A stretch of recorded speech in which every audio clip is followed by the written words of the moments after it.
Miller USAF here. This video is going to concentrate on adjusting a magnified scope for the guys out there that have never really done it before.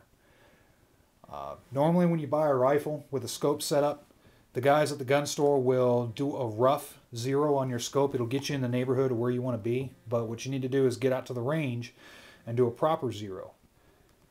This is very important for guys that hunt and whatnot. You want to make sure that you're not going to wound the animal that you're shooting at. You want to make sure it's a clean kill, it's humane and whatnot. So the first thing you'll have to do, of course, most scopes come with covers. They're just screw off covers. Once you screw off the covers, you're going to see two dials. This is your elevation dial. There's your windage dial. By the way, this is a Bushnell scope. Not all scopes are exactly the same, but for the most part, they're very familiar.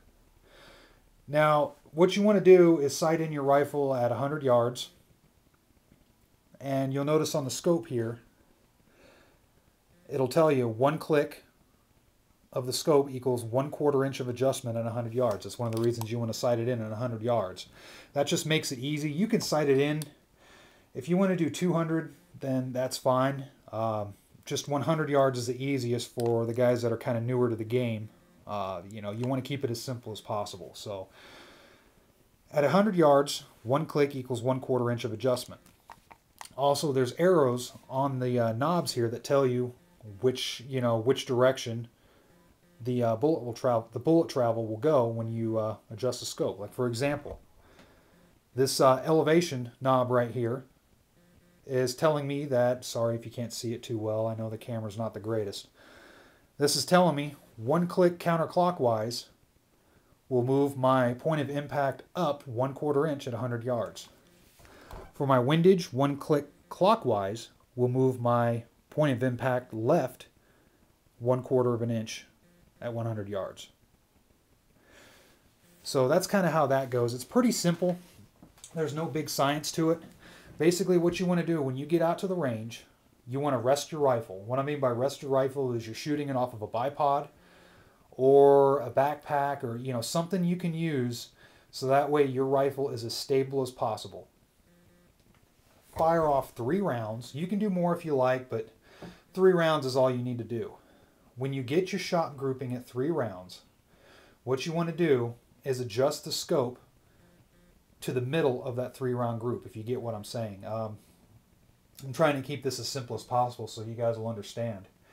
If you shoot a 3-round group at 100 yards, that's about 1.5 inches, and it's high right. What you want to do is keep the rifle pointed at the bullseye.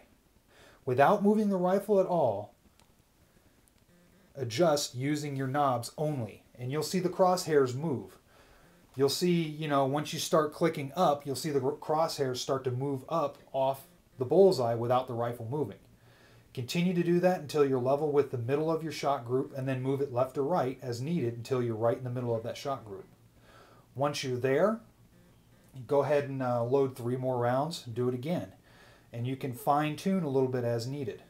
But your goal ultimately is you want to be able to shoot bullseye at 100 yards within at least a 2-inch group ish. If you're getting more than a 2-inch group, it's not the scope's fault. Usually what it is you're pulling, you're jerking the trigger, you're not paying attention to breathing or whatnot. You're anticipating the recoil. There's a lot of different reasons.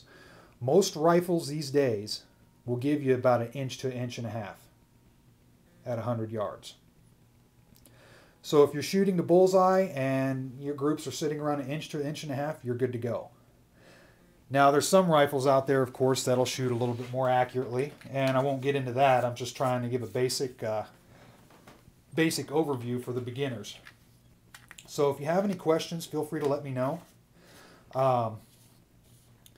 and I'll answer them the best I can. Thank you.